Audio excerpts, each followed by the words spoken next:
right. Got sound. We got audio. We got stream live. I think. Let's see here.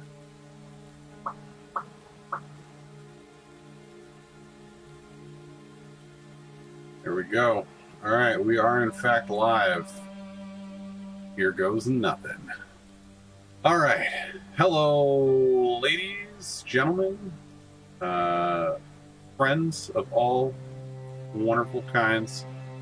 We are here on a wonderful Friday, and we are going to do some hobby tonight. I am Wes. Welcome to Staghammer Studio and our little Hobby Hangout series.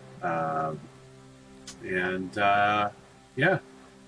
So I hope everyone had themselves a great week. I hope that everybody is looking forward to a pretty decent weekend as well. Yeah, I hope everyone's doing well. I'm doing pretty well. I had a pretty decent week all told. We had that holiday on Monday, so it was a 4-day work week. Work itself was crazy. Super busy all week, but we made it. It was a nice, actually, kind of chill day today, so the week ended nicely. And so that's pretty much what we're looking at there. I'm going to be trying a little something different tonight, by the way. I don't know if I have the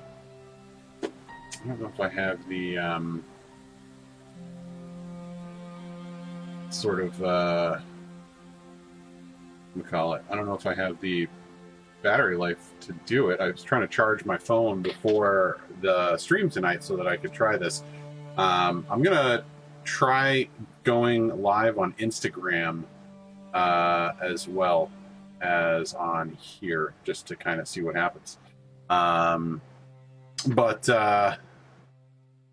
I was hoping that I would actually have some battery life, but my phone and my charger had other plans. So anyway, we're gonna go ahead and hit the live button there. Checking connection. All right, cool. It looks as though I am live there. All right, so anyway, so cool hobby news. I've been working on a commission for my buddy Jason for a while, and let's see. The first half of it I finished on the stream. I don't think it was last week, but it might have been. And that was this, as I almost drop it, was this Maw Crusher here. So this was the sort of the big beefy part of the commission, which actually was pretty easy to bang out. Most of it was just airbrush stuff, and then filling in the details. I really like the way it came out, though, and I think he's going to be super happy with it. But during the week, I started work on the actual guy that like rides the Maw Crusher. So it's a big orc fellow, and this is sort of where he's at. He looks a little something like this. So he is not quite done, and for Instagram Live, this is where we're at. So we're almost done is the short answer. So I'm going to be working on him to start off the stream. So we're going to be working on trying to finish him up. When we go down to the desk, I will kind of show you a little bit better what he looks like. But I'm rather pleased, rather happy with him. Let's see, other stuff, hobby stuff from the week. I got behind me on this shelf here, I got a ton of stuff primed, which is why I was sort of saying I'm spoiled for choice for this week. I got, let's see, some Night Hunt primed. So I've got West Talks, Take 2, 10 Chain Rasp Horde primed up and ready to go. I've got 2 Chain Ghasts and 1 I don't honestly remember what the hell he's called. but it's one of the Night Hunt heroes. So I have that stuff. So that's 13 models in total. I have the start of another commission, which was my brother's Spirit of Durthu for his Sylvaneth army. So that's coming. I got the Endless Spells for his Sylvaneth army primed and ready to go as well. And then I got, what else? The Ogre Tyrant from the new thing. I got that primed up and ready to go. Probably won't be hitting on that just yet.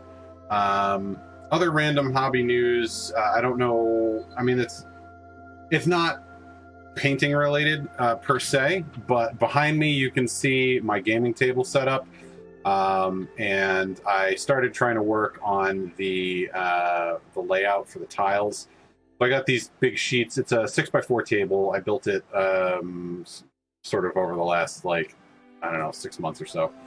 And so this, the whole idea of it was to make half-inch thick MDF tiles that were 2 foot by 2 foot. That would be like modular tiles. So I was going to permanently like add terrain features to the tiles, but the tiles themselves would be able to be swapped around in their position. And then over time, I can make other 2x2 tiles. So it's going to be a big exercise in terrain building. And so I started mapping some stuff out on the MDF. I got them cut in half because when I got them, they were 4x2. So I got them, you know, cut in half to make the 2x2s, and completely botched. I'm very much a noob with certain power tools, and I took a circular saw to them. I bought a blade just for it, and thought everything was going to be awesome. But I didn't have the blade. Basically the blade on the circular saw does not run properly parallel to the shoe, the big like plate on the bottom of the saw. And one of the things that I could have done, which is what I did for the final cut, was I lifted the blade up and out. So it was a much more shallow cut that basically was just enough to cut through the material. But when I had the blade all the way out and tried to cut through, it just wandered and just chewed up a bunch of the MDF. So I'm going to have to buy 2 more sheets of MDF total of the same thing, just so that I can have all of the squares that I need. And then I should end up, when all is said and done, I should end up with 1 extra square that's just going to be like a straight 2x2 square. So I'll probably use that for like maybe an Armies on Parade board, or maybe that will be like the start. Actually, I might get double duty, and I'll go for an Armies on Parade board out of it, but also use that as one of the tiles that like sort of fits in here. So however I lay it out, I'll have to do it in a way that it will work with the table. And I have some ideas for it. So anyway, so that's kind of what's going on in the background. Right back here, and this whole like instructions and pile of sprue. I actually just picked up the Mortis engine for my Death Army as well, which is a big. I don't think it's technically a hero. It's just like a. I think it's like technically kind of like a chariot, but it's basically like a hovering platform that's being pulled along by a swirl of spirits, and that's going to be super fun to paint. But I started building it today. I was hoping to get it primed so that I could work on the base for the stream tonight, but that did not work out as time got away from me. But let's see here. What else? I think... Yeah, I got a bunch of stuff primed. We talked about that. What else did I do? Oh, I won a couple of auctions on eBay. So the Mortis engine was one of them. I was originally looking at getting the Malignant Start Collecting box because it has a Mortis engine, and then some Hex Wraith / Black Knights, and some spirit hosts. But a while back, I picked up like 9 spirit hosts, and frankly, I don't see myself needing more than that because I think that's like a max unit size or close to it, or it's like 3, 3-man units, which is like the minimum unit size. So anyway, I don't foresee myself needing more spirit hosts just yet, and I have a metric shit ton of Black Knights and Hex Wraiths, kind of a little bit less of those, but it's, I still have some. So I wasn't overly worried about the other stuff. Really, the only thing I wanted was the Mortis engine out of the box.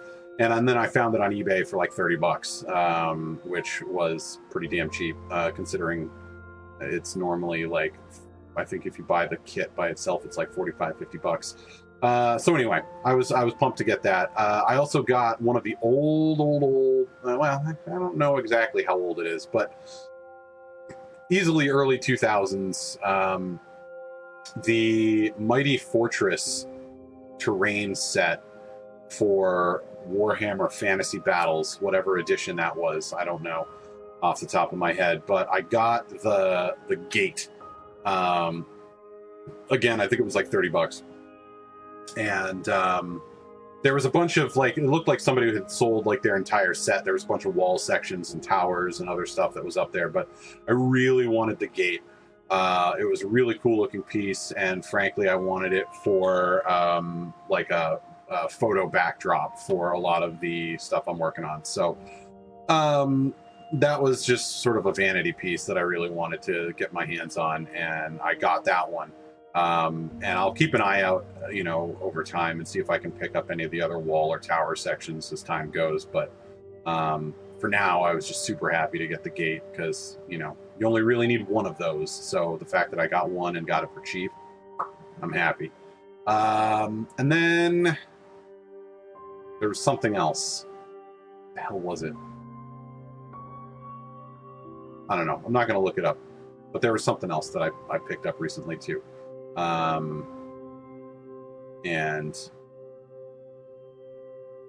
I don't know why I can't think of it off the top of my head. Oh well. I guess we'll save it for next week. Yes. Okay, so what else? I think that's it for news. I don't really have much else going on in the sort of like hobby update world. I've been planning some conversions for my Legion's army, specifically a bunch of like vampire lords, and like characters and stuff like that for my army that I can then use in the narrative campaign I'm going to be starting up soon. What else? I don't know. I got some more zombies primed. I think I had those for last week's show. But I haven't actually painted any of those yet. So actually some of those might make it back onto the stream tonight. I wanted to test some stuff out. I think 2 weeks ago now, I'd been sort of theorizing some interesting mixes for some flesh tones on some of the zombies. And so I'm going to pick a couple of those, and I kind of want to test those theories and see how they work out. Yeah. Yep. Oh, and I got a bunch more terrain primed up too. You can't really see it, but it's hiding behind that box right there. It's one of the other temple platforms, some Azurite ruin bits, and from an early episode of the stream here, I put together a bunch of like crates and barrels and stuff on some old rectangular cavalry bases. And then I finally got those primed, and they're sitting over there too. So anyway, that's enough of me jabbering. We're going to go down to the desk, adjust our light here. And so, whoops. I painted this guy in 3 separate pieces, but here's what we're looking at right now. And he is not 100% done. I still have to do, basically I'd have to do all the metallics. I matte varnished him to just kind of like lock in all the progress that I've made so far. I am, as I said, I am like super happy with how he turned out. We'll give him kind of a 360. Whoa, geez, Louise. All right, come back. One moment, please. Oh, come here. All right. So anyway, I probably should have thrown some blue tack on this now that I'm thinking about it, just to kind of hold it in place. I did that for the head, but not for the rest of them. So, anyway, so back view, and we'll just kind of give him a little spin here. So yeah, I've got to do all the metallics, so is like his axe blades and the chains and all that jibba jabba, and then he's done. And then I can glue his head on, I can glue his shoulders on, and then I actually, in what I feel is one of my more clever moves, when I was building this guy, I magnetized his feet. So he actually like clips onto with the magnets onto his little mount here. So I won't actually need to like glue him down per se. So he'll be removable should the owner need to take him off for either transportation or storage or, you know, what have you. And so yeah, that's a neat little, we'll call it a feature. I think it's a feature. It warrants that title. But anyway, so I'm excited to get this thing done. So we're going to get cracking. And we'll knock out as much of this as we can. So we're going to pop his head off here. And this was the first time... so the zombies that I painted recently was one of the first instances of me really going ham, trying to get a feel for the whole like zenithal priming, and then using like inks and washes and glazes and stuff like that to do the actual painting. So once I had kind of messed around with that a little bit, I decided that with this guy, he was going to be a good opportunity to try that out on like a bigger model, on like a character. And I wanted to see how well that would turn out. And realistically, I'm pretty happy with it. So, you know, that's a plus. Take a sip of coffee here. Hang on.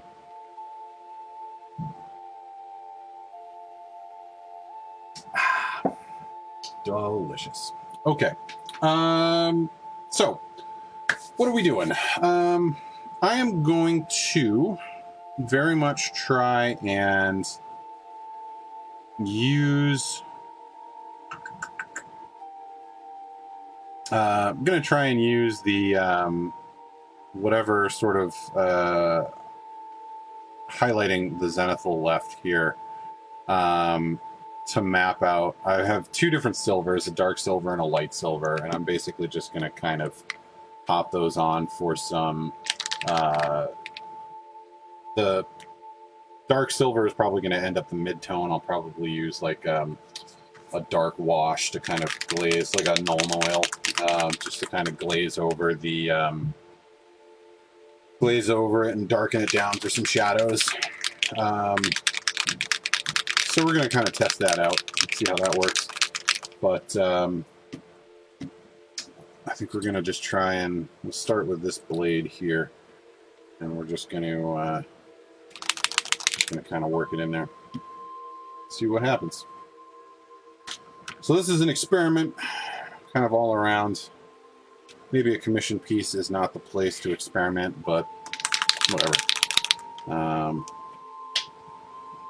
I think he's going to overall be pretty happy with the result either way. So, all right, let's see here. Now, well, it might end up being too small. Oh, whatever. We'll go with it. So, yeah, here we are. I hope, like I said sort of at the beginning, I hope everyone is having themselves a good week. I hope that you're looking forward to a decent weekend. And, yeah. I know.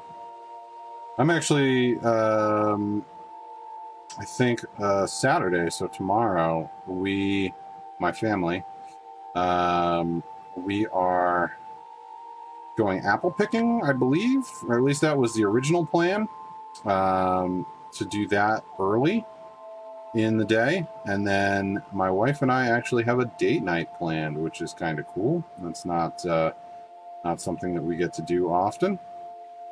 We have a 2-year-old, and she keeps us very busy.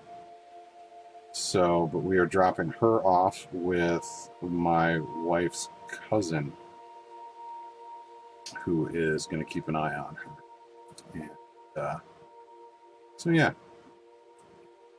we're going to go out to dinner, kind of hang out, spend some quality time. All right. So there's our mid-tone. Silver. You know what, let's do this while I'm thinking about it.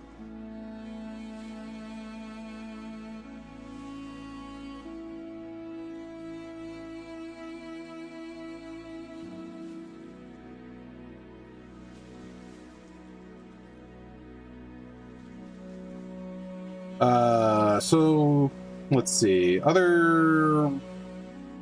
guess we could call it news. I mean, it's not really like news per se because it hasn't actually come to pass.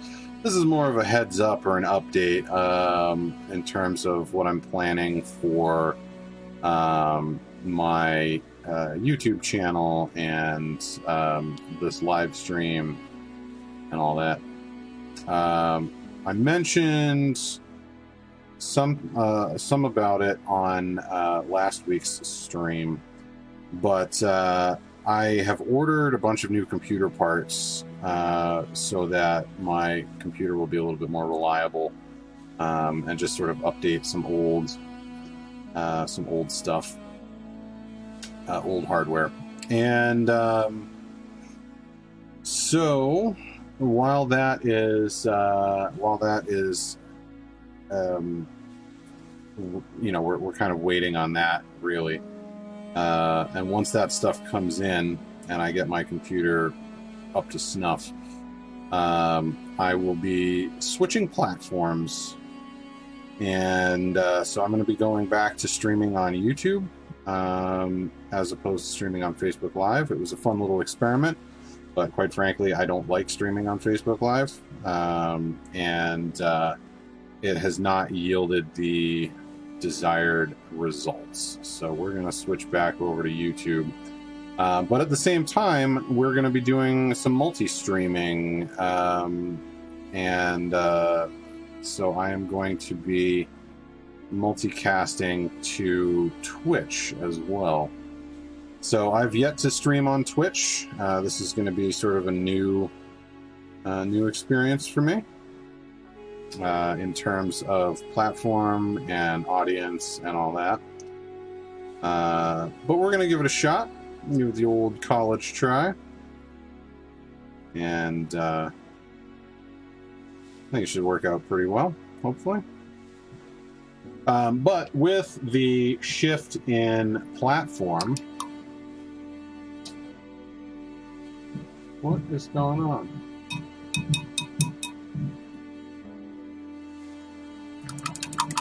Still live, but I seem to have lost video. What's going on here? Oh, sorry folks, technical difficulties. I am assuming you can still hear me, but I have no idea.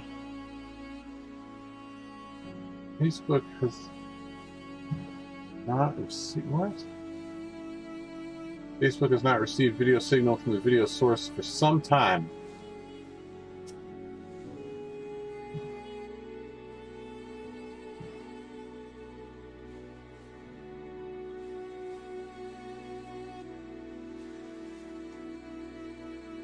Let's try refreshing the page and see if that does anything.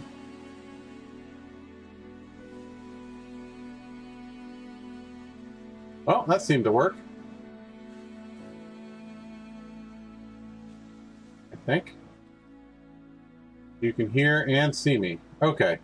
Well, it looked like the preview for, maybe it was just the stream preview on Facebook was saying that it couldn't get my video. So thanks for the heads up that you can still see and hear me. I appreciate that.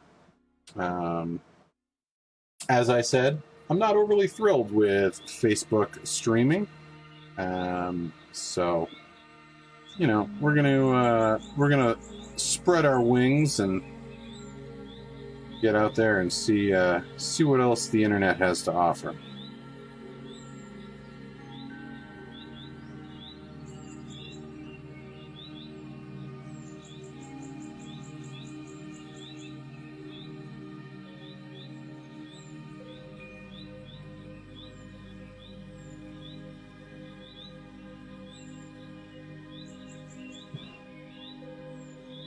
But yeah, so one of the things I'm going to experiment with this guy is something I've never actually tried, which is true metallic metal. I mean, this paint is true metallic metal, but I'm basically going to attempt to emulate a non-metallic metal paint style, which I've literally never done non-metallic metal. But I have seen it, and you know, the sort of the basic gist of it, I vaguely get. But that's why it's kind of an experiment, you know? You don't learn new things unless you try them. And this seems like a perfectly good opportunity to do so. So basically, we're going to be getting this metallic iron steel color. That's the one, all over, and then I'll be shading it down in certain areas, glazing in some darker colors. And then using the Vallejo Metal Color Silver to pop in some highlights. And so we'll see how that works. I legitimately don't know what to expect, but it'll be fun either way. It'll probably work better on the blades than it will on the rest of this, because, you know, it's a fairly flat surface, and realistically, that seems easier to me, somehow. The axes, at least.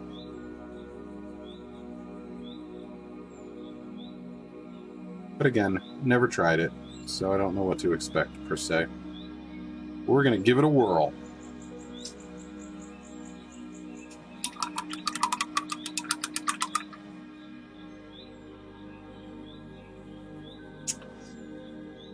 All right, we will let those axes dry. Gonna hit the chains on his shoulder piece here. This guy so far has been an absolute pleasure to paint. I have enjoyed every step of it. And as I said, I'm reasonably happy with how he's turned out, considering much of it was sort of a giant experiment on my part to see, you know, how I would like doing this style on a larger piece. Unfortunately for me, I only really did it on the whatchamacallit here, on the orc, the mega boss, or Bordrak, I think his name is. But I did not necessarily do this on the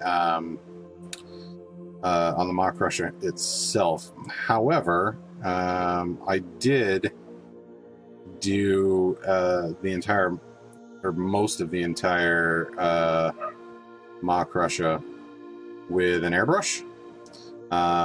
So because of that, you know, he's shaded in much the same way, because a lot of it was directional shading anyway. So it's not like a perfect match, but at least in terms of like style.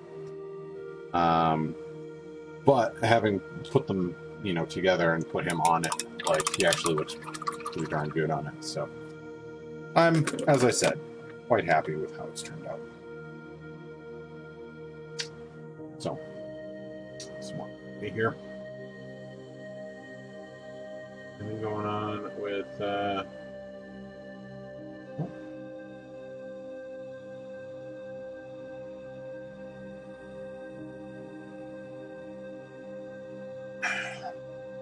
I have no idea if anyone has even popped in to see what's going on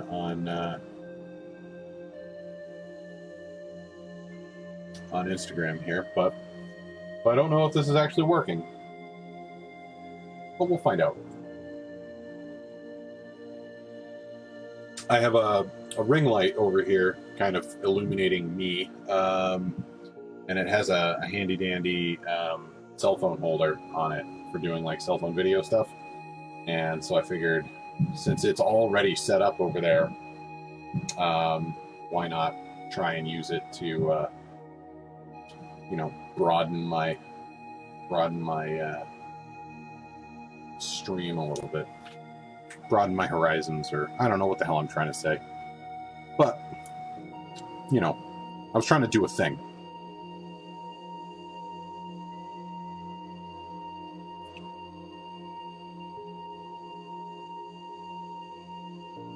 Trying new stuff, getting out of my comfort zone.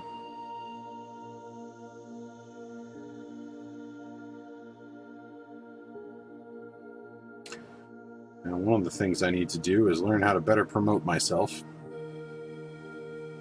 And I'll be unstoppable.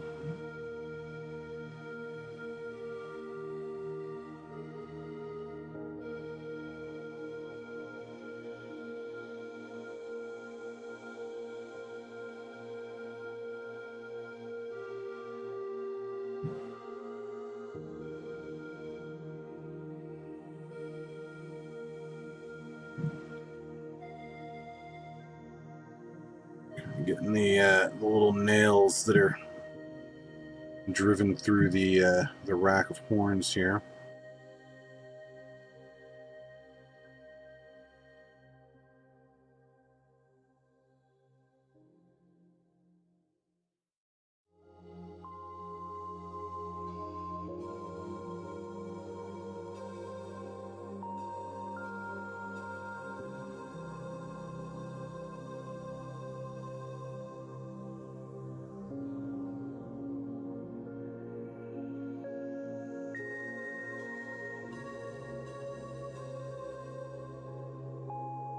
One of the reasons I'm so bravely just holding this thing while I paint it, normally a no-no, is I did apply several coats, or at least 2 coats, 3 coats of AK Interactive Ultra Matte Varnish to this thing. So it's got a pretty good protective layer on it. So I'm not overly concerned about rubbing paint off or anything like that. It's got a nice hard shell on there.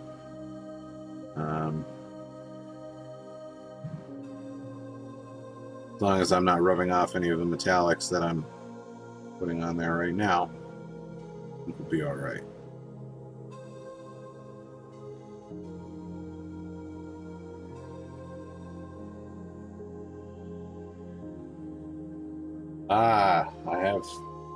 I have Instagram. It's working.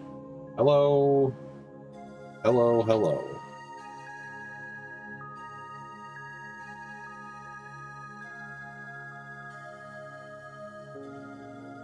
Thank you for letting me know that it's working. I appreciate that.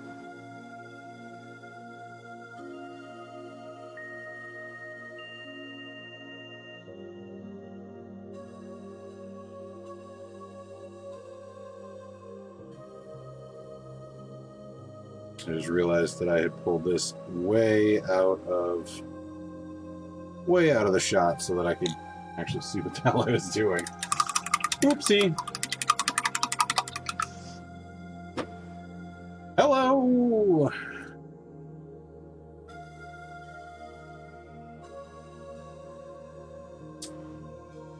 All right. Copy.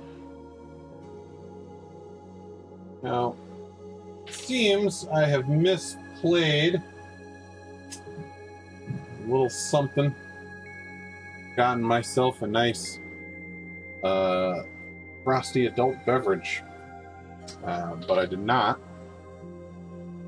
count on the fact that my daughter ran off with my bottle opener. So that sucks.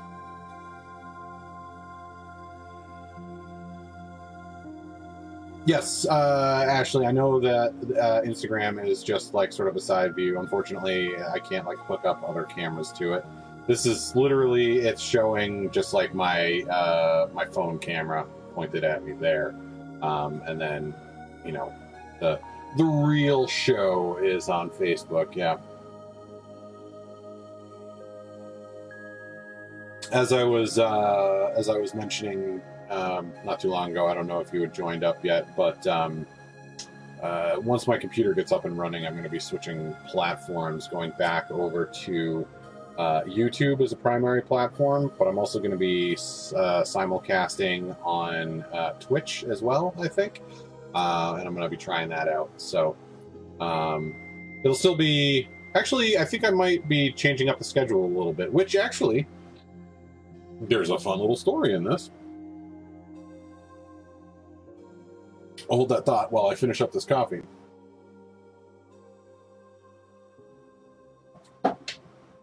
Otherwise, it will get cold, and then it will not be so good anymore.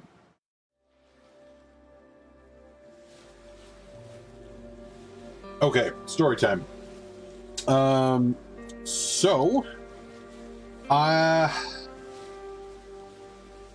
Let's see here. What the hell was I even going to say?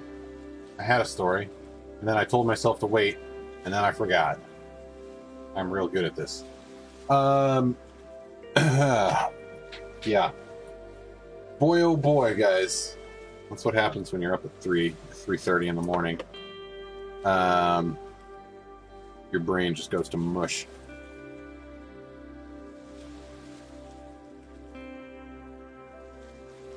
Oh, well. If it comes to me, it comes to me. Or if you remember what I was saying and you want to remind me of what the hell I was trying to say, please feel free.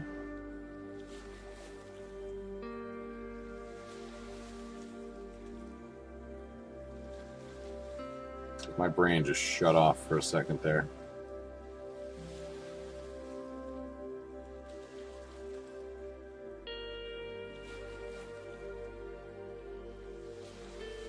Oh, that sounds awesome. Finger knitting hats. I don't know that I'm familiar with the fine art of finger knitting.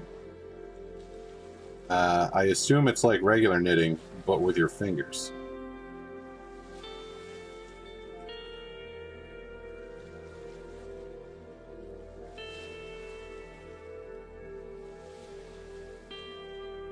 What I lack in knowledge, I make up for in my ability to read context.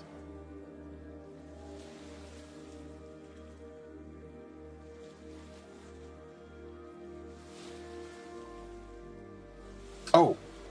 Aha! I remembered the story I was going to tell.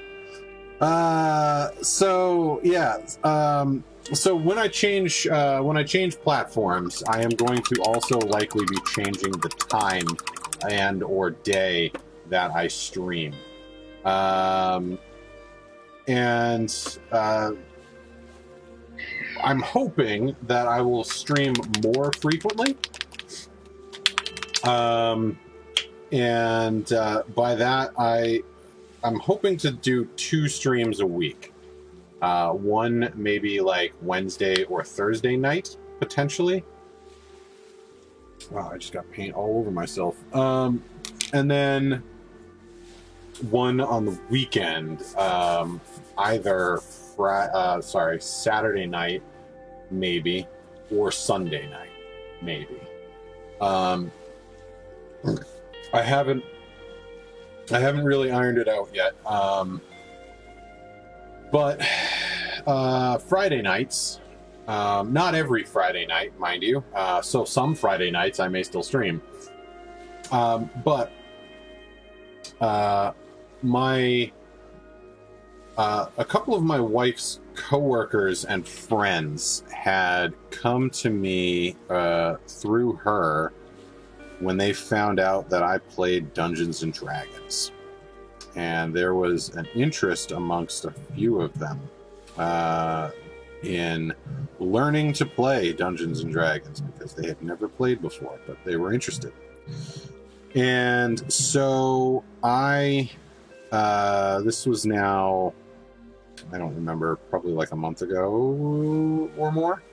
But I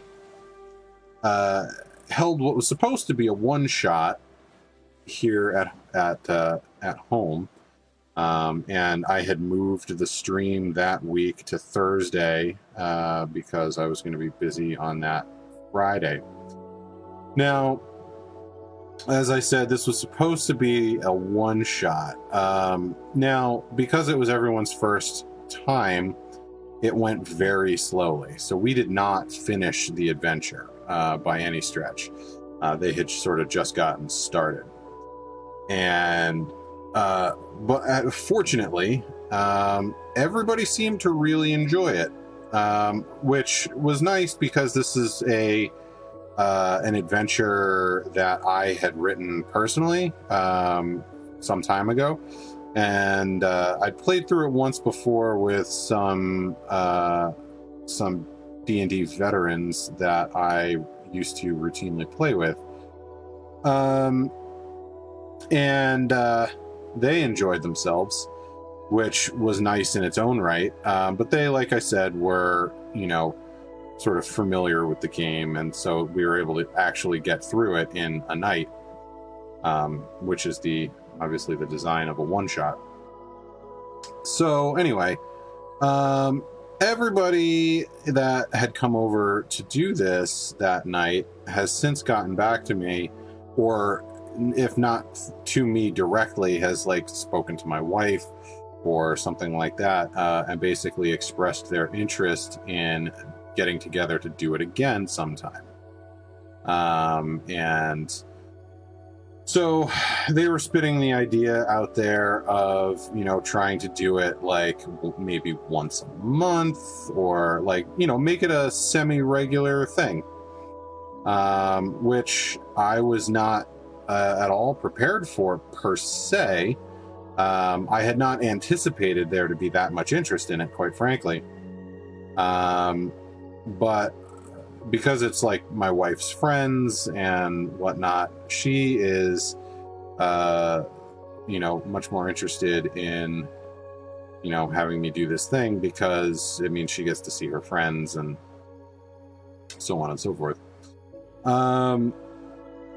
So yeah, so I'm going to be DMing an adventure for essentially a bunch of D&D virgin-ish. I mean, I guess I technically took their virginity about a month ago, but they're newbies, and so it's exciting and fun to kind of relive the magic of D&D for the first time and watch them sort of understand and learn oh man, I can literally do anything, you mean?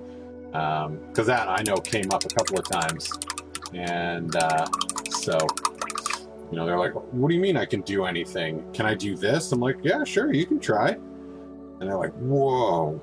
So anyway, it's fun, and I'm looking forward to it. And my plan is that I'm going to run, finish the one-shot, adventure that I've got them running through right now. We're going to finish that, and then I'm going to probably have them they're using pre-made characters that I basically just had some character sheets made up, and I laid them all out on the table and was like, here you go, here's some stuff, just pick whatever sounds cool and we'll try that. So for the next one, once they've got sort of a vague idea of what's going on, I will then sit down and actually like build characters for them. So that'll be a fun sort of exercise because they'll get to, you know, very much own their character. And so I look forward to that. Let's see here. We've got our base coat with metallics on here, and it's looking pretty okay to me. So we're gonna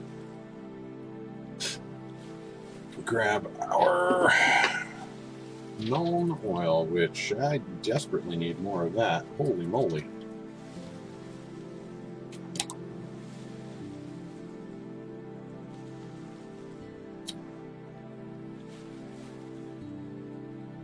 Alright, so just dunk into that.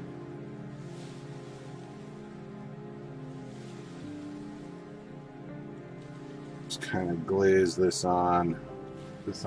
No, there we go.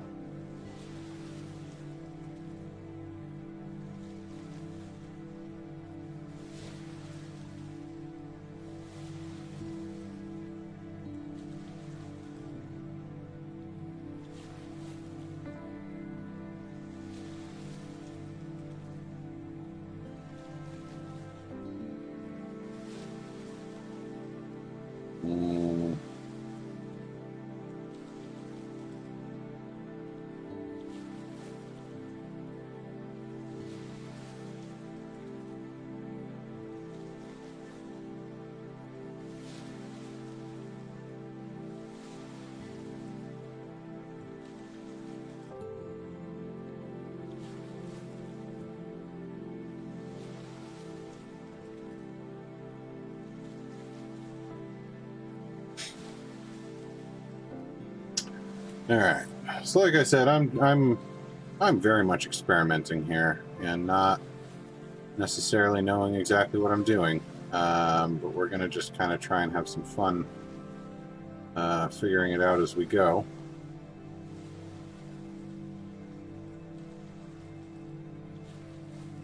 And hopefully, when all is said and done, this will look pretty cool.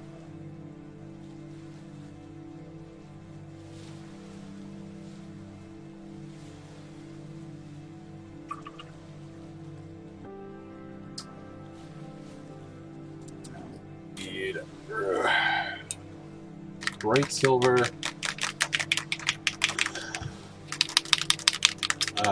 But yeah, so anyway, so that's my fun little story as to why I will be switching up the nights on which I stream, because I need to free up Friday nights.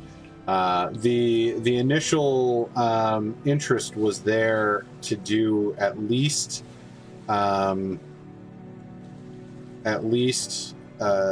like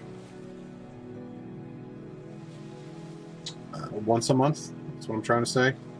So at least do once a month, and the opportunity is there to potentially make that go a little bit further.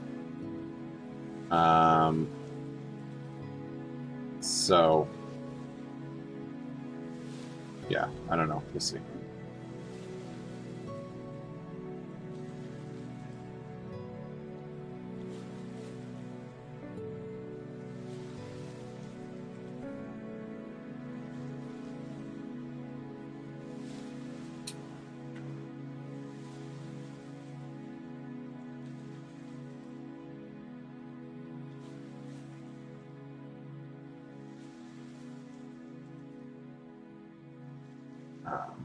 Somewhat off screen here, just a little bit.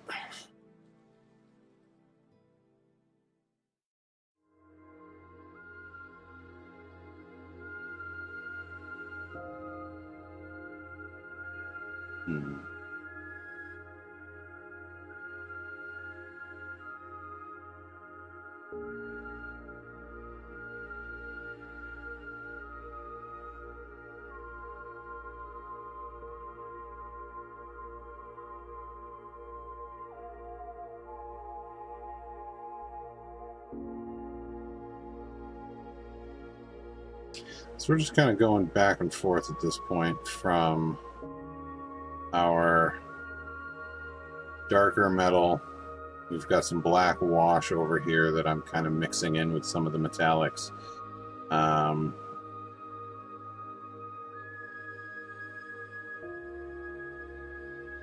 And I'm not super 100% sure that what I'm doing is working in terms of like actually looking right, but it's doing something, and that's better than nothing.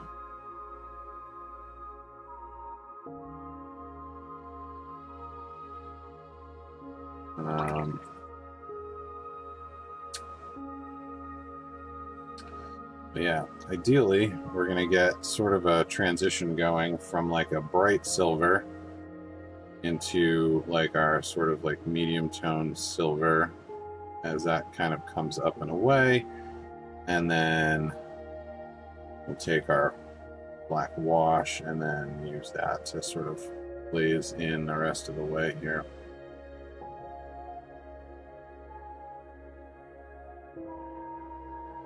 Some over here.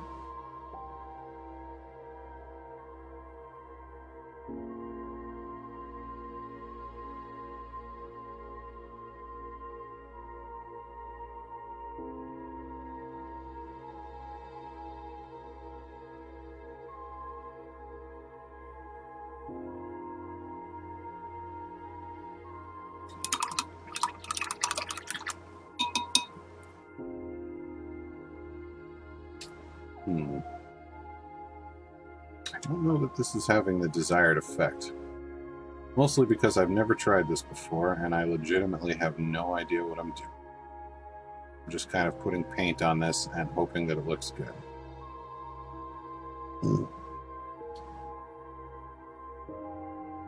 So far, the answer is no. Not really looking that great. But fortunately, we're working in very thin coats, so it won't be difficult to sort of go back and just sort of paint right over it.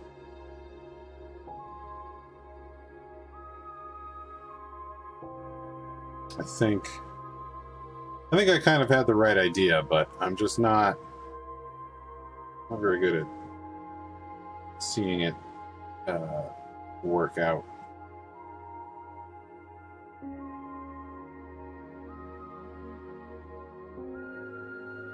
I think part of the problem is the whatchamacallit here, this wash I'm using is fairly matte.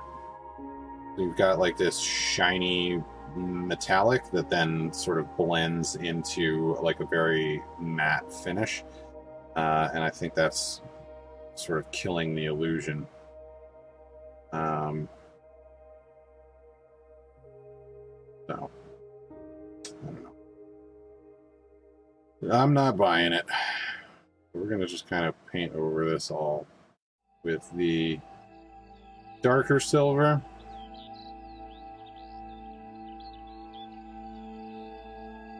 Up to about here, and then while that's still kind of wet with a little bit of it on our brush, we're going to grab the bright.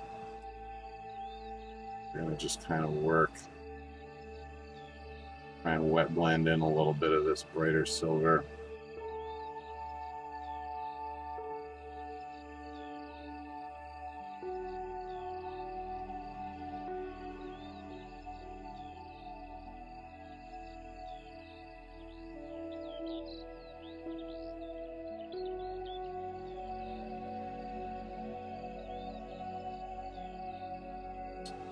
Want the bright silver out here.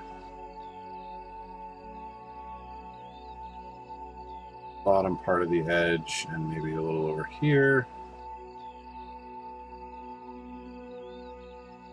We're going to tuck this up in here. So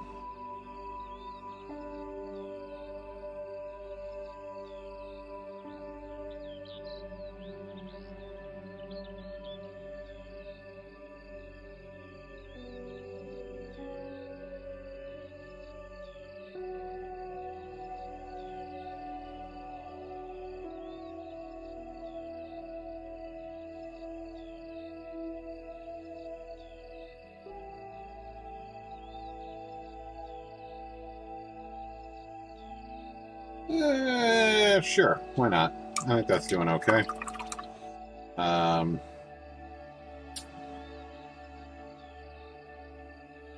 We're going to take the bright silver, we're going to drop some right in here. And down here. Here. That darker silver.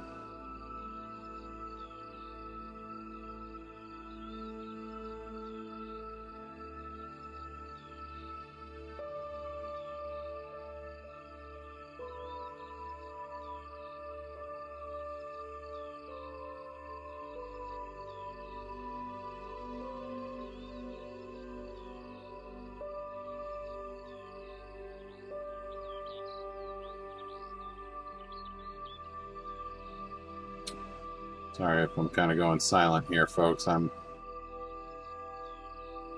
trying to sort of math this out in my head a little bit as I try and get some of these colors on here. I want to make sure that it looks even vaguely like what I think it should. It's taking a little bit more thought and focus than I had initially sort of planned.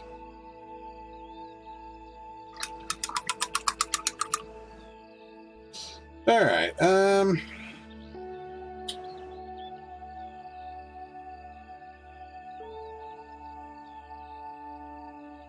that was a different axe entirely. It's the one I had started working on.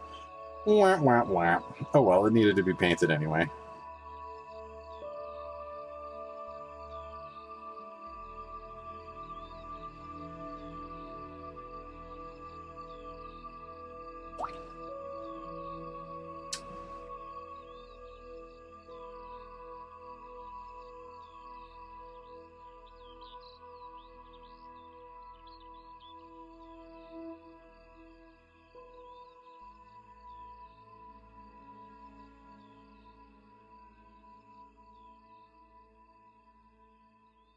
Alright.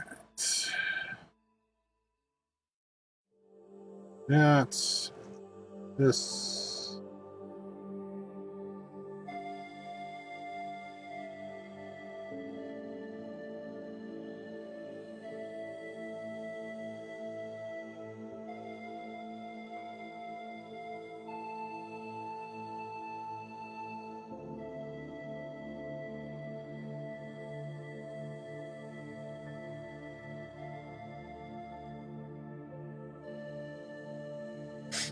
Okay.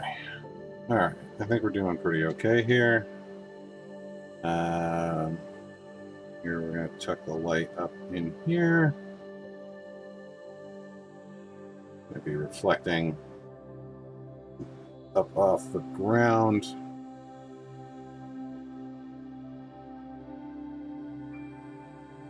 Pop it up in this top half of the axe too.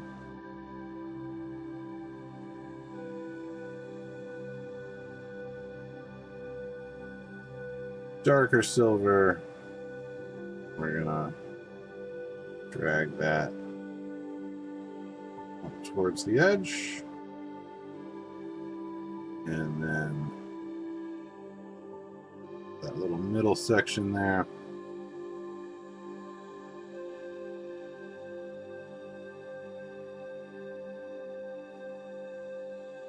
Back into the bright. Kind of work that in the opposite direction.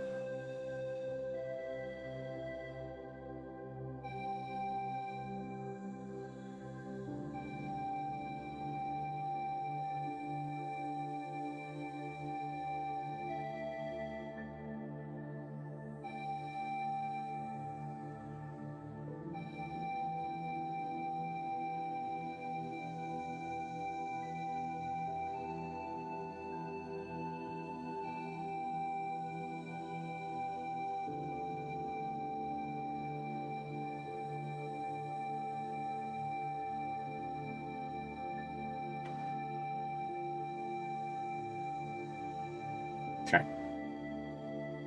Sure. That looks all right. They're almost too close that you can't even tell much of a difference. So. Oh, well.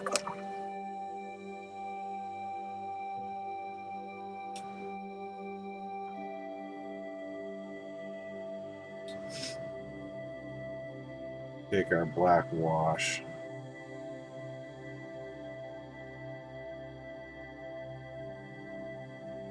Basically just gonna glaze over the entire thing,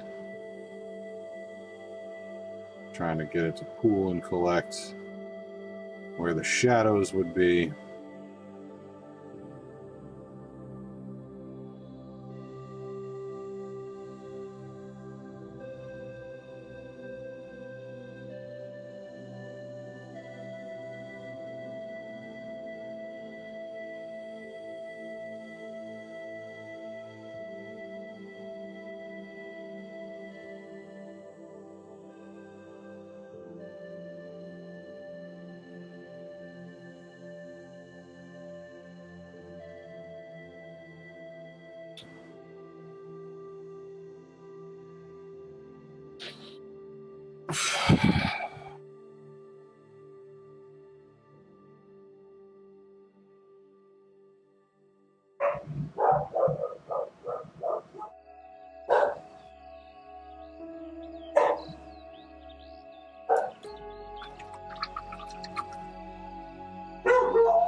My dogs are going mental.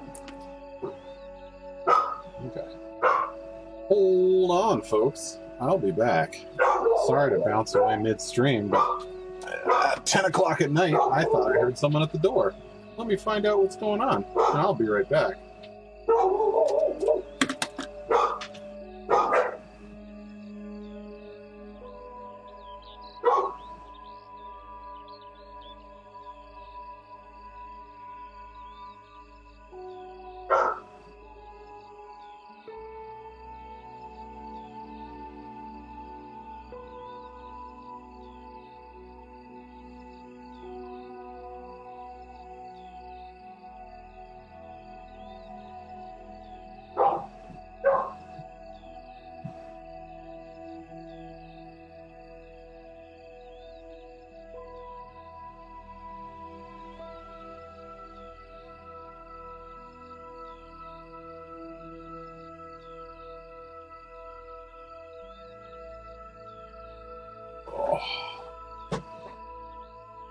Well, that solves that mystery.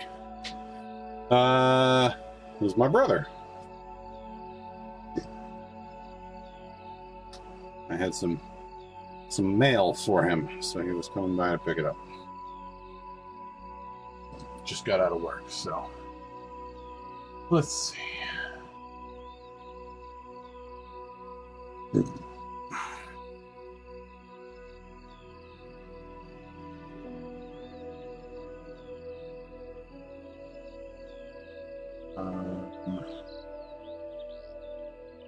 How did I do that on Instagram Live? Just bounce back up. Cool. All right. So where was I? Was in the process doing this axe.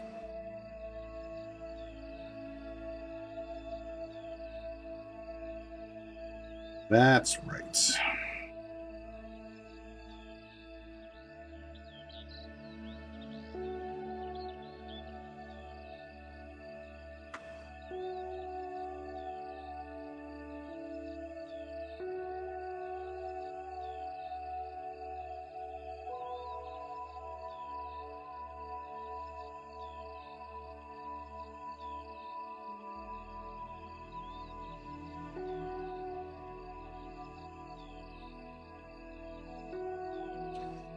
So I'm just glazing this on, trying to pull it towards where the shadows would be collecting and away from where the light is going to be reflecting kind of the strongest.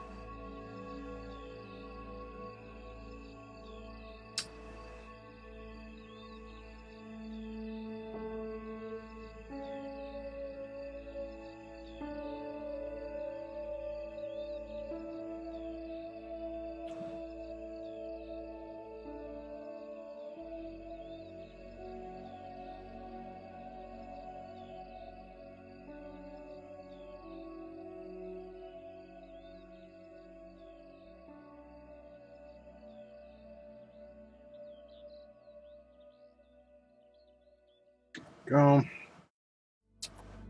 All right. I think that looks all right. You know, it's not amazing, but gets the job done.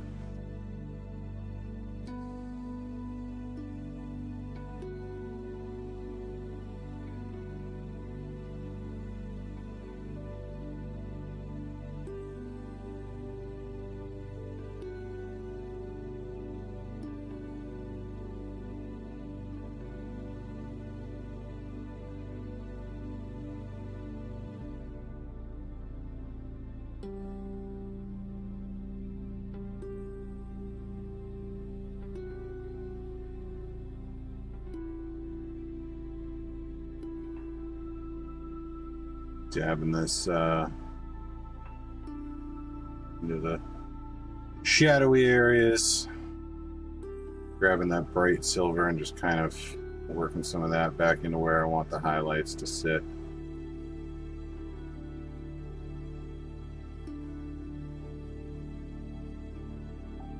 And wiping off the brush and kind of feathering it out a little bit best I can.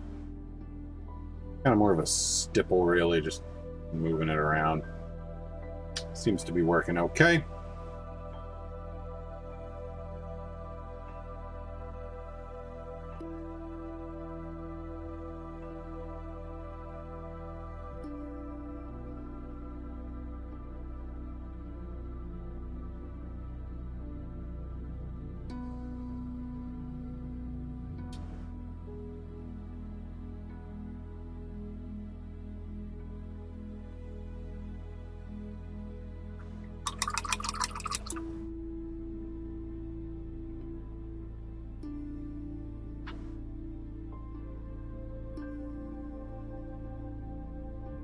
I really need to pick up some more of this wash. My goodness.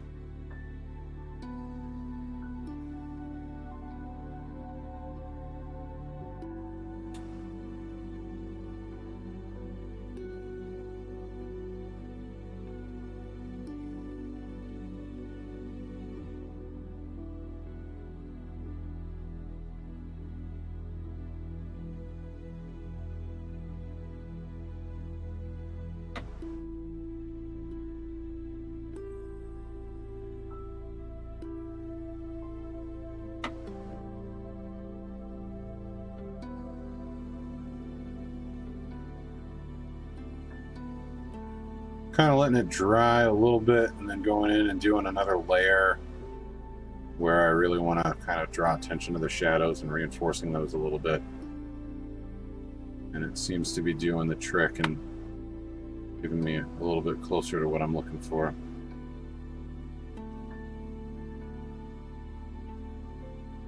And then I'll grab my bright silver and kind of pull that up into the areas that I know are going to be a little bit more bright. And again, just wiping it off, feathering it out a little bit, stippling around, just trying to blend it in as best I can.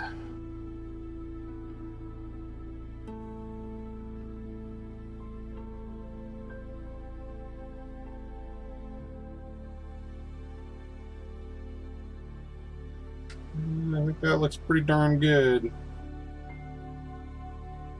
Works for me. All right, so those axe blades are done.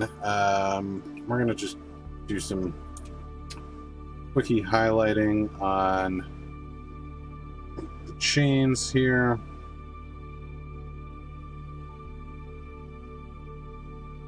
Running the bright silver down the upwards facing areas.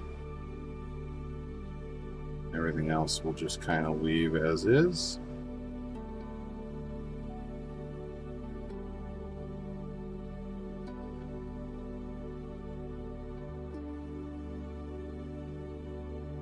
Go.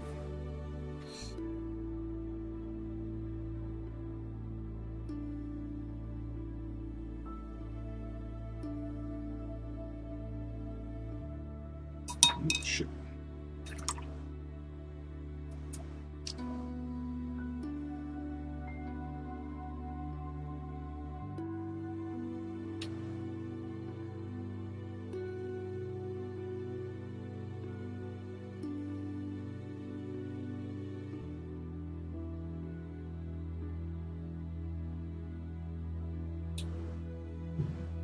The upside to the heavy varnish is that, as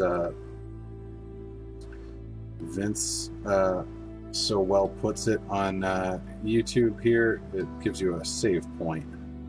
You can just kind of flood the area with some water, because I screwed it up a little bit and got some metallic paint where I didn't want it. So I was able to rectify that. Just edge highlights.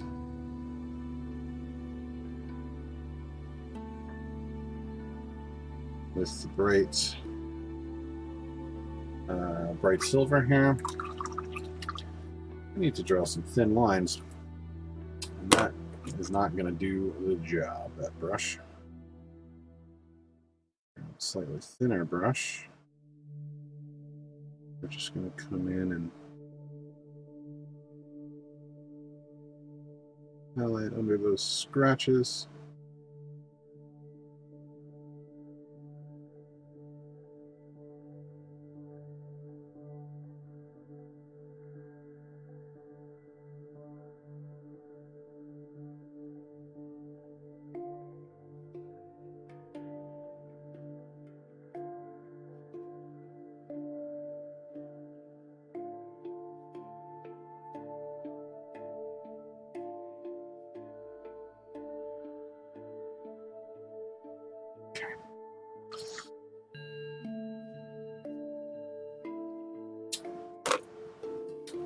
That looks good to me. What am I missing? I'm missing something. I need just like a coat of this.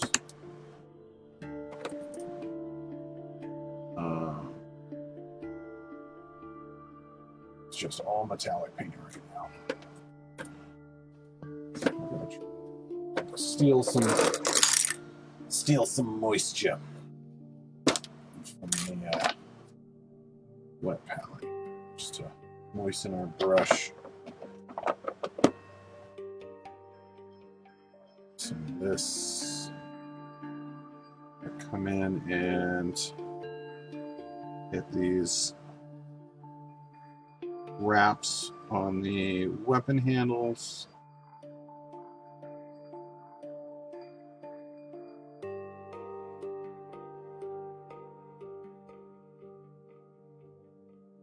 And apparently he has some cloth wraps on his wrists that I missed as well. So I'm just going to hit those real quick.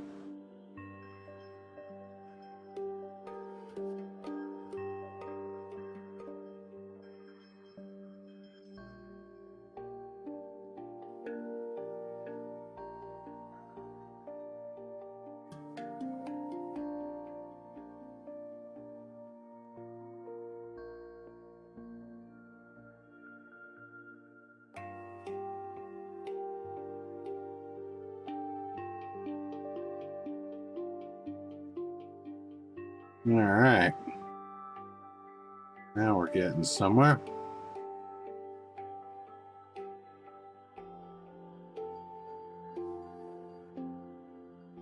Okay, brilliant.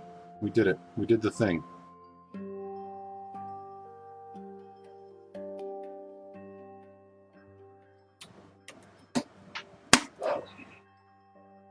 So I have my bone colors on here. We're gonna do this.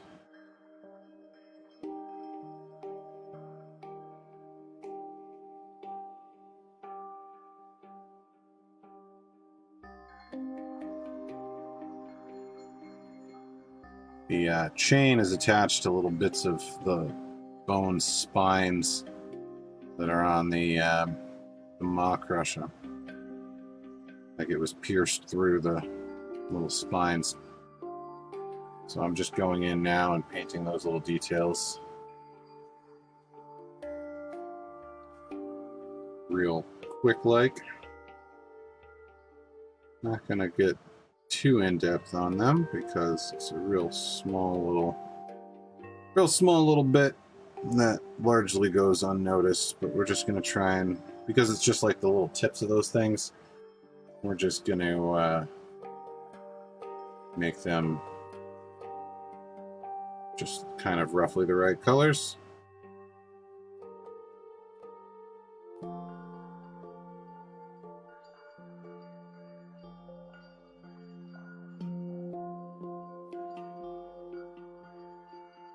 Oh.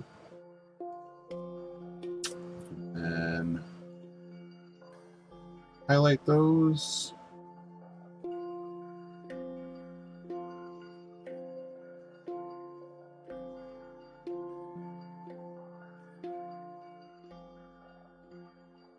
And then further highlight those.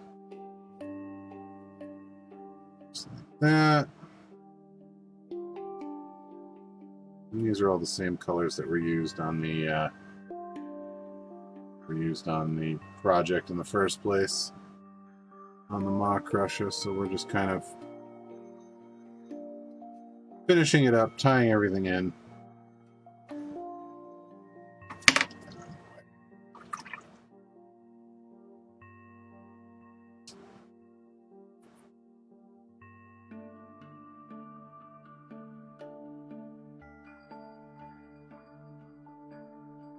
Go. Go. I like it. All right. Well, I think this guy's about as done as he's gonna be. I'm gonna take a little bit of this darker brown wash, the Agrax Earth shade, and we're gonna just apply a little bit over these strappies on here.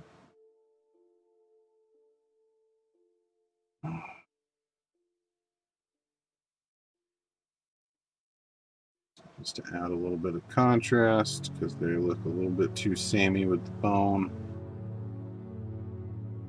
Gonna change up their tone a little bit.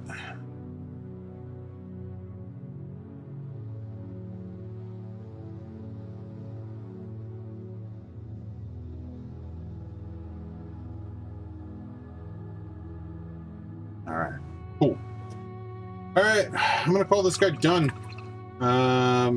I think I'm pretty happy with where it's at. So let's get him glued together in his final arrangement here. Peel out the blue tack in his head.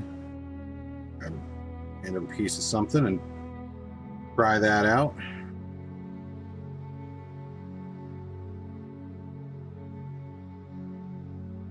Go.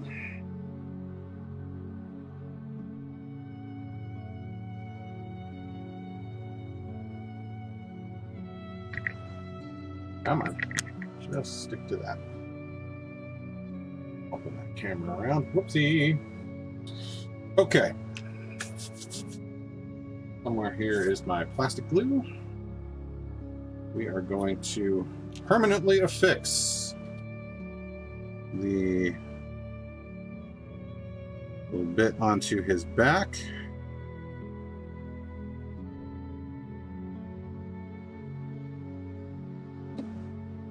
Like so.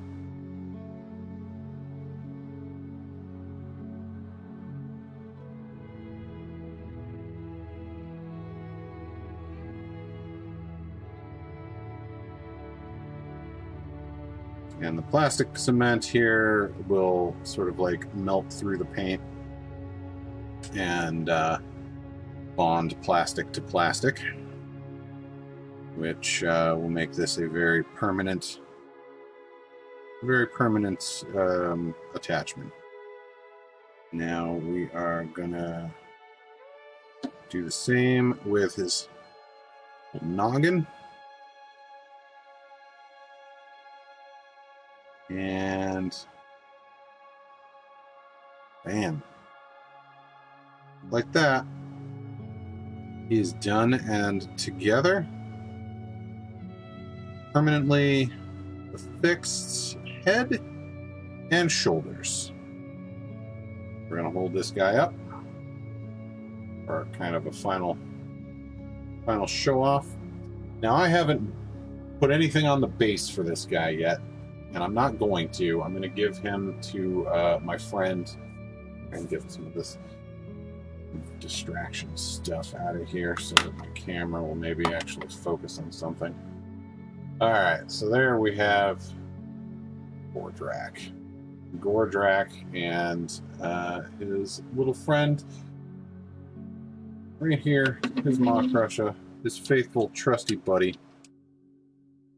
And those horns do a pretty good job of blending in with the rest of them. I don't know, guys. I hope you guys like this as much as I do. I'm super happy with the way he turned out, and I'm really looking forward to handing this off to his rightful owner. I am going to end up just blue tacking him to this base for now. I don't want to permanently affix him to the base because I don't know what my friend is going to do in terms of basing. I would like for him to be able to do the basing himself so that it will match his army. Because otherwise, whatever I give him will just be will make him sort of extra random and stand out. I already did not paint this guy to match any particular color scheme for his army. He told me I could just have free reign, and so I painted him the way I wanted to. And I have a sneaking suspicion he will love it. But yeah, so he's done. That's it. That's over. I'm so happy with the way that he came out. Like, I legitimately am like, I don't want to give him up. Like, I wish I could keep him. But I can't. So, but yeah, now that is done, we're kind of on to other things now. Now, this was a commission. I basically did this in trade. We're going to change up the camera momentarily here. And we're just going to do this while I just kind of chit-chat for a little bit. So, yeah, this was a commission in trade. So he gave me a bunch of models for a different army that I have had in a box waiting. And actually, oh no, that was the Ogres is what he gave me. So the Ogre half of the Feast of Bones box he gave me, and then instead of just handing him cash, I bought him this model for his army and then told him I would paint it for him. So I have built the Ogres with the exception of the siege weapon. So it can be built one of two ways. You can either make a scrap launcher, which is a kind of a catapult thing, or you can make, I think it's called an iron blaster, ? Which is just like a giant cannon. Rules-wise, I don't know which one is better, strictly speaking. So I'm kind of just going for rule of cool, and I built the little cart that pulls it because it's the same for either one, and the little creature that's pulling it, the Rhinox. But I haven't built the rest of it yet because I'm still not sure how I wanted to do it. But I told myself I wasn't going to paint them or, basically do anything with them until I had finished this commission piece. And, it would be kind of like if somebody paid you in advance for something and then you spent the money before you actually did the work. I just feel like that would be weird and dishonest, so I didn't want to do it. Which is why another friend of mine, I am painting I'm in the process of building and painting a Hurricanum for him, for his Cities of Sigmar army. And I have kind of bits and pieces of it strewn across my desk right now that I've been working on slowly but surely. And he gave me a bunch of Skaven stuff. And it's much the same. That's what I was thinking of earlier, too. That stuff is sitting in a box somewhere, unassembled. and I'm just waiting until I finish his commission piece before I break that stuff out and start painting it, which I really want to do because it's got like Storm Fiends and Storm Fiends, and what's the other thing that I'm trying to think of? Lightning Cannon and the wheel. I don't know why I can't think of it, but it's essentially just a giant hamster wheel with laser guns on it, and it's pretty awesome. So I'm looking forward to painting that for my Skaven army at some point, but that's pretty far down the line.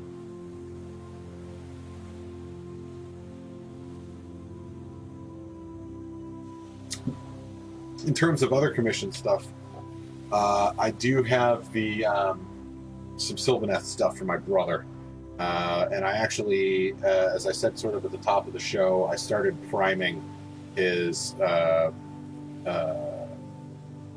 Spirit of Durthu, and I primed his Endless Spells as well. So at some point, all that stuff is going to get painted up, whether it's on the stream here or not, we'll find out. But the paint scheme that I used on the rest of the Sylvaneth of his that I did was fairly straightforward, and I did a Tree Lord Ancient for him already using that scheme, and he painted up fairly quickly. So I'm hoping that Durthu will paint up similarly quickly,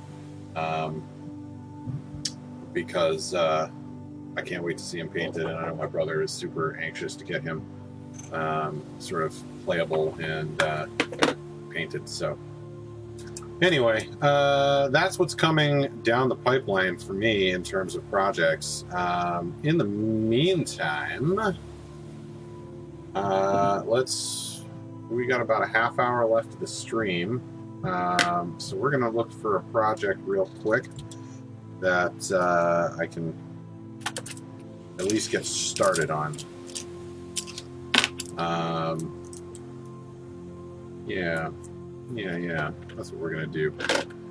Alright, so we're gonna move these, we're gonna grab this, we're gonna adjust this light. I think I don't want to work on those night haunches now. So I think we're just going to grab a zombie, and we're just going to get started on one of these zombies, just for funsies. And this guy's got a lot of skin on him, so we're going to use this guy, because why not? Okay, so I had spoken previously about how I wanted to experiment trying to come up with an interesting way of... like, basically, I don't want all of my zombies to just be, like, undead Caucasian dudes, you know? Like, I want it to be like a motley assortment of like all of the wonderful things that humanity has to offer. So I wanted to try and come up with a way of conveying that sort of like undead zombie vibe, but on like different skin tones. Specifically, I want to try and tackle doing it on like a more like African skin tone, which is, I guess, a broad spectrum in and of itself. But I'm going to at least take a stab at it. So, what I had thought of was as follows. So I have a dark brown wash, Agrax Earthshade. I have a dark green wash, the Athonian Camo Shade, and then I have the Flesh Wash here, Reichland Flesh Shade. So all skin has a bit of redness to it because blood is in the skin. So in order to convey that life or once life, basically on my Caucasian zombies, it was a layer of Reichland Flesh Shade, a layer of Athonian Camo Shade. Oh, wait a second. You guys can't see what I'm even talking about. There we go. So Reichland Flesh Shade and then Athonian Camo Shade, a thin layer of each. and then that would kind of like muddy, and the reddish tones in this and the greenish tones in this would make kind of like a poopy green brown color, right? Like a baby poop color. I know that's super pleasant, right? So anyway, the idea was to take these colors, do the reddish like flesh color first at the bottom, just to kind of get those tones in the skin, and then do a couple of the dark brown washes over it to get those tones in it. And I did a little bit, originally I was going to do this Athonian camo shade to kind of bring that sort of like green rot color back into it. But I was doing a little bit of like, I guess you could call it research, like just like kind of morbid research of like looking up like zombies and dead stuff on Google Images. And a lot of, especially on the like the African skin tones, you got a lot of like yellows that come through in the face. So I'm going to try and introduce a little bit of that in like the brow ridges where the skin would be a lot tighter. And like looking at like horror movie makeup and stuff like that with like zombie, I think like Walking Dead and some of the Romero movies and stuff like that. There were some examples from there that I found of like zombies of color. I don't know. ZOC, is that like a thing? I don't know. Anyway, so we're gonna try this. We're gonna try this, and we're gonna see. We're gonna just kind of experiment with a few different ones and see what works. So anyway, without any further ado, let's try this. So we're gonna crack into first our sort of flesh wash. Now this is, when it says flesh wash, in this particular case, it's like a Caucasian flesh wash. Like this is like peachy, you know, gives it a very peachy appearance. But in this case, I'm after the sort of like reddish tan brown tones that are in this.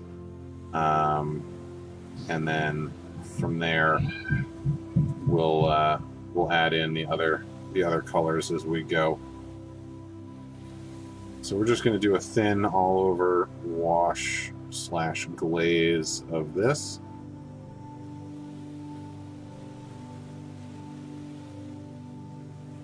We don't, just as with the previous zombies that I've done here and tried to sort of walk through with you guys, we don't want this pooling in any like major way on him. We want to like wick away any of those big pools. We're just looking to essentially tint the white undercoat. And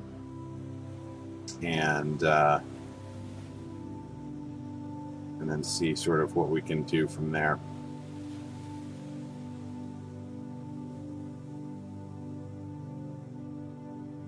All right, so we're just making sure that we get good coverage, just a thin, even coat, nothing crazy.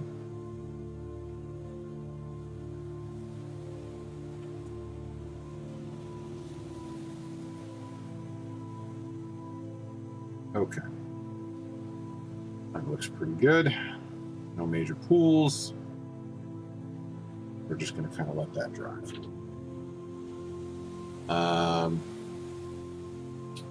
He doesn't really have any exposed flesh on his legs.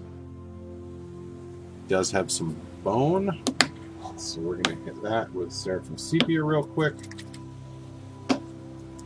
We're just like, while the flesh dries, we're going to bounce around the model and just kind of hit the different areas that we can with whatever they need. So the bone is going to get some sepia wash to kind of shift that in a bone-like direction. That's already looking pretty good there. Let's see here. Oh, that's right. We have these zombie hands up here. So we're going to just do these. We'll coat these with the same flesh wash.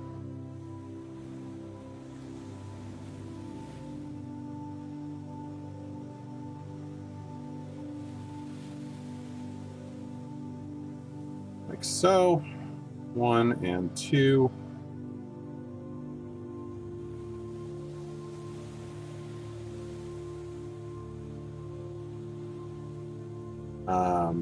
Oh, I don't know if this is from last week's stream. I don't know if anybody noticed this at all, but my stream got cut off by Facebook. I was real pissed about it because it was almost over. But apparently one of the songs that came on that was on this playlist in particular was like the playlist is supposed to be like a non-copyrighted thing. Hello. It's supposed to be a non-copyright playlist, but it for whatever reason it got flagged basically as being copywritten, and Facebook just gave me the boot. It didn't even give me a warning. It was just kind of like, nope, this is copywritten. Get out. And it just canceled my stream on me. So I was a little bit, a little miffed, a little cranky. I feel rightly so, but you know, obviously I'm going to be a little biased on that. We're going to do his little shoesies black.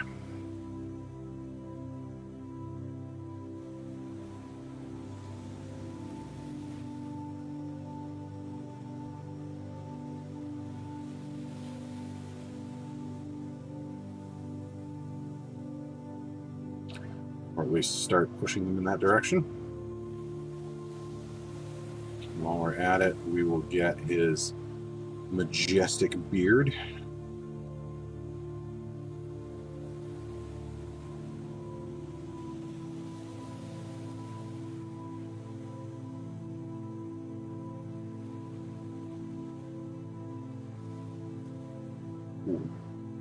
All right, what color do we want as pants?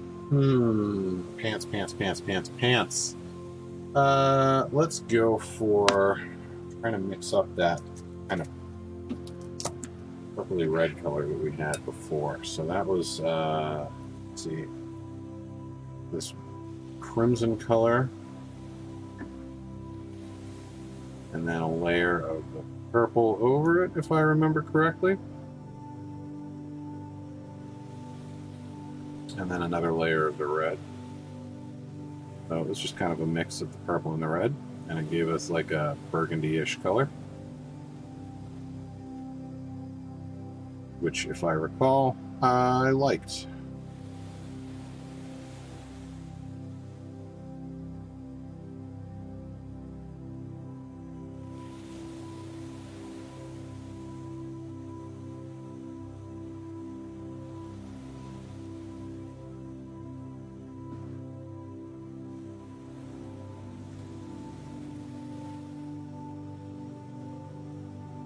Okay. And then, let's see. Skin wash is still drying, so we're going to grab the Agrex Earthshade, which we're going to need for our next coat anyway.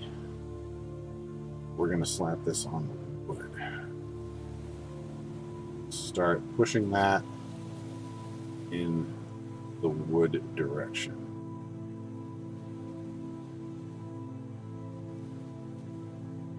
Now on the wood, I don't mind if it pools a little bit, because it gives like some nice natural variation, and it just looks like, you know, a little bit of shadow where like maybe there's a deep carve or nick taken out of the wood. So I like the way that it looks when it's a little uneven.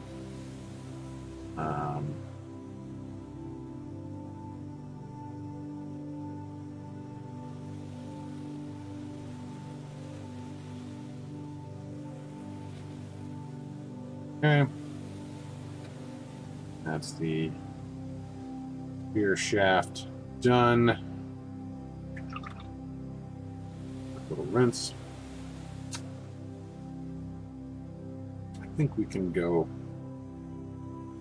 coat of brown on skin now. So we're going to start pushing his complexion a little more chocolatey as we go.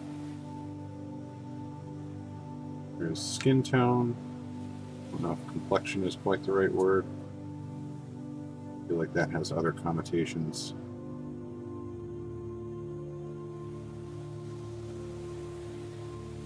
Specifically looking at skin tone here, so I'm just trying to add those brown tones in here.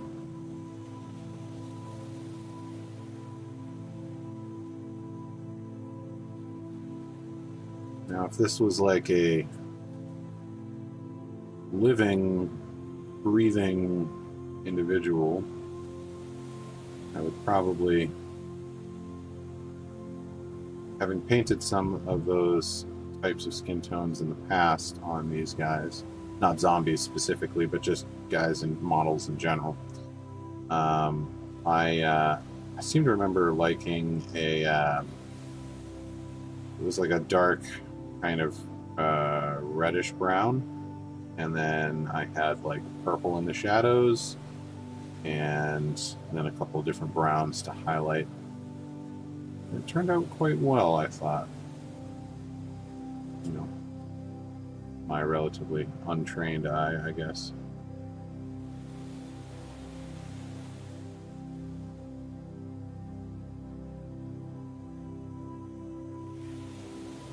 All right, so we'll let that dry on his skin.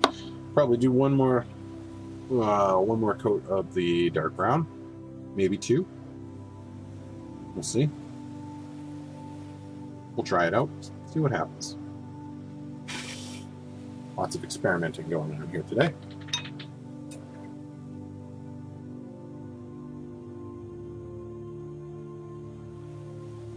We will, however, grab our dark green, and this is going onto the hands.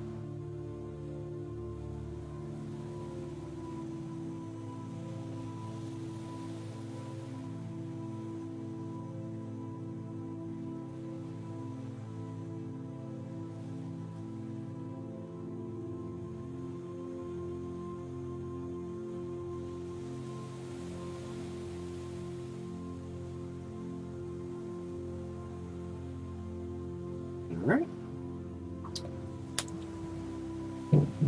Something I want to experiment with on some of these guys, so I'll probably take a couple and with an airbrush take the purple ink and shoot it up into the underneath to try and get purple into the shadows, almost as if you know, it's a zombie, he's dead, right? So like the blood has sort of like pooled and congealed in like the lower recesses, thus giving like a bruised appearance in those areas. At least that to me seems to kind of make sense. So I'm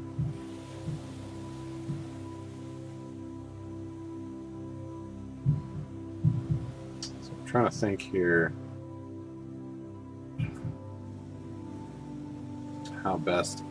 Maybe those yellow tones I was talking about for the highlights on the face, I have some kind of yellowy brown like colors, and what I will probably do is use those in place of like the, you know, the beiges and off-whites that I was using to highlight the Caucasian zombies, and I'll try using those sort of yellowy brown tones to highlight these guys, or this guy. We'll see how it turns out on him. I have high hopes. I think it'll work out pretty well. I already like the direction it's sort of leaning in. But I don't know. We shall see. I am going to use, I think, a little bit of the sepia on his shirt sleeve or something. Got right here. I don't know. We're just going to kind of make it look like dingy, dirty cloth. Like it used to be white cloth, and now it is anything but white. I'm going to use this for the rope up here too. Should have been more careful with my application of the brown, but okay, not the end of the world.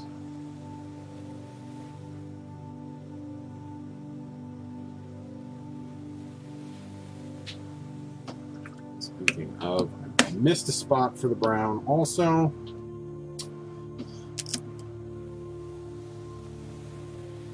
Right in here.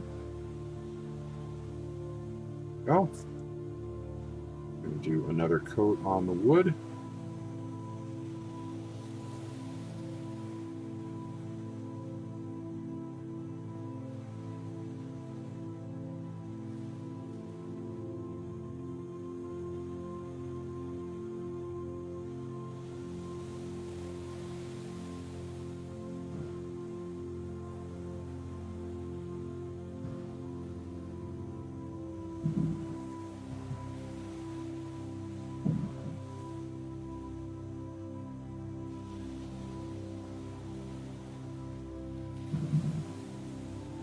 Okay. And that's done. And rinse. All right, next up, pants. So we need our purple.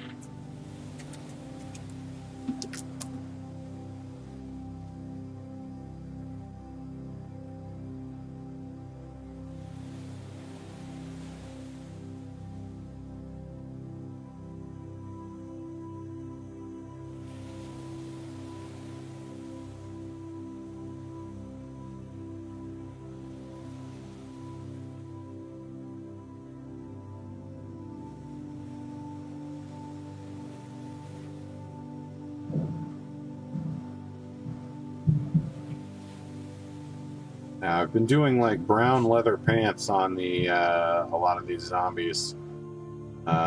Just kind of testing and trying a technique of doing worn leather and using them as sort of practice for that. But since I'm doing a brown tone on the skin, I figured that I would not have brown pants as well, because otherwise he's just going to be a brown model head to toe. And so it's not quite the look I was going for. So we got to bring some color in there somewhere, some pizzazz.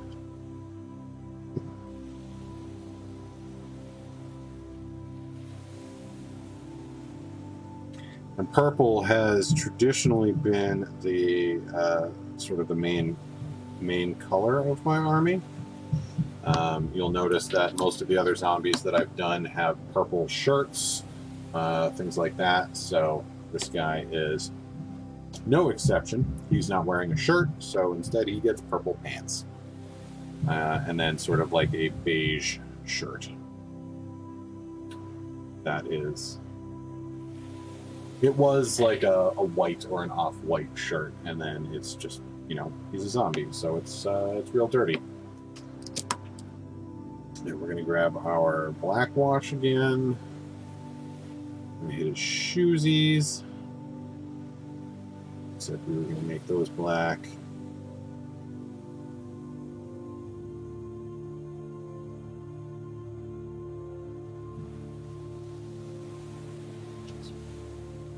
Little feeties, and then we're going to get his beard. There's another layer of black.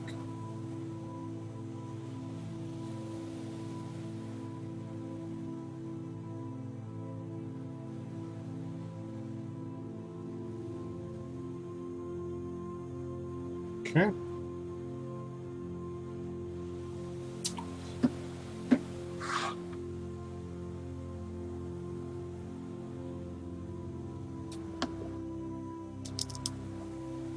I'm also going to grab our red color. And we're going to just splash this into his mouth. Looks like he's got his tongue kind of lolling out of the side of his mouth, so I'm trying to hit that. Probably take a couple coats to really show up, but should do the trick. Alright, how are we doing here? I think we can safely do another coat of the dark brown wash. So this is, I think this is coat 3 of the dark brown on the skin. Or is it 2? I think it's coat 2 of the brown, actually. I did 1 of the flesh and then 1 of the brown. So we're going to hit another of the brown here, just to kind of darken everything down even more.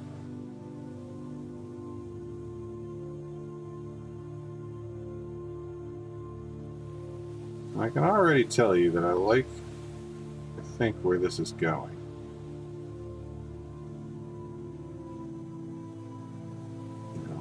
The one thing I did not particularly... Well, the highlights of the skin will fix it to a certain degree. But the shaft of his spear is very much the same color as his hand right now. So that may pose a problem in terms of sort of contrast later on. But for now, I'm not worried about it.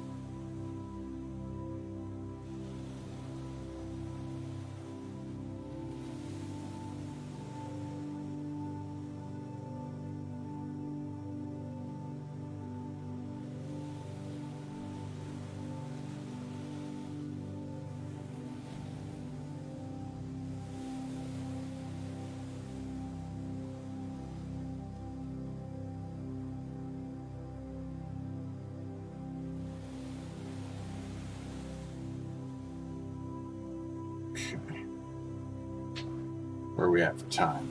Alright, we're almost done.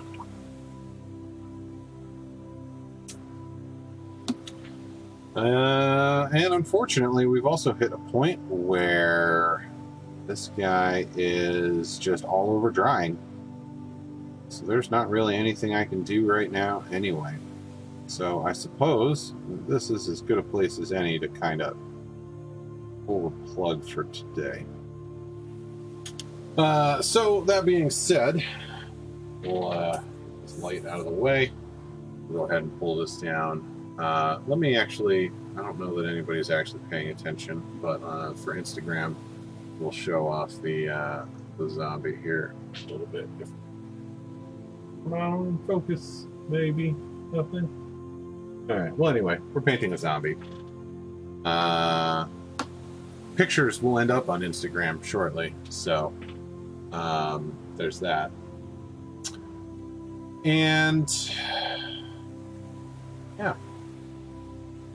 All right. So it is just about 11 o'clock, which means we're just about done for the night. So I'd like to thank everybody for watching. Thanks for tuning in. Thanks for spending some time with me. Super appreciate it. I know I had fun, and I hope you did as well. Just a reminder that for the immediate future, at least, we should be on track for Fridays still. That's the normal time for the streaming, and then the stream VODs go up on those go up on YouTube immediately after the stream. So that being said, as I mentioned sort of at the top of the show, the when I get the new computer hardware, I'm going to be changing up the platforms I stream on, and then I will also likely be changing up the times I stream.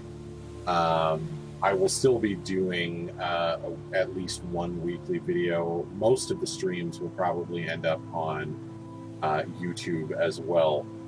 Hopefully I will be able to at least double my output of streams, so I'm hoping to go from once a week to twice a week with the streaming. But it kind of, like, it will be one guaranteed and then two when I can. So we'll see kind of how that goes, but that won't be happening until I switch over to streaming properly on YouTube and Twitch as well. So yeah, but look for that. That's coming. Speaking of YouTube, please head on over youtube.com/Wes Odinson.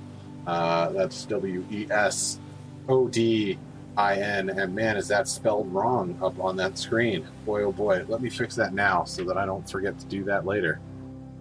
I apparently fat-fingered that one a little bit. Boop. There we go. ODINSON. Okay. Perfect. And now it's not centered. Okay. Yay! We fixed it. Good job, team. Okay, so youtube.com/Wes Odinson. WESODINSON. Like I said, this stream in particular, the video on demand VOD will end up on there shortly, and you can find all of my backlog of episodes up there as well. So if you missed an episode or want to go back and check something, you can do so. And hopefully there will be more and more of those coming, as well as other content that hopefully will be coming out at some point in the near future. But we'll see. There's a lot of things that will still have to fall into place, and I'm still very much depending on my computer upgrade as well. So we're doing what we can. We're getting there. We're taking the steps that we can. Anywho. So yeah, head on over to YouTube, like and subscribe, and then you can also follow me on Instagram and Twitter. There it is, at Wes Odinson for both of those as well. Again, that's WESODINSON. And yeah, feel free to follow me. You can see what I'm up to. I post a lot of work in progress stuff, as well as finished projects on Instagram. And Twitter is basically an echo chamber for all of that stuff, but I will be posting things on Twitter, like if I have to change my streaming schedule, or I'll give like a heads up if I'm going to be streaming on any given day, then you'll see some sort of an update on Twitter about that. So anyway, thanks again for watching. I hope you guys, like I said, have a wonderful weekend. Just don't forget, Black Lives Matter. It's not a trend. It's an important thing that we all, sort of keep fighting for. So, for those of you out there actually fighting the good fight, a little bit more, a little bit more involved than I, keep at it. You're doing good things. So keep on keeping on. And so have yourselves a good one. And until next week, take care.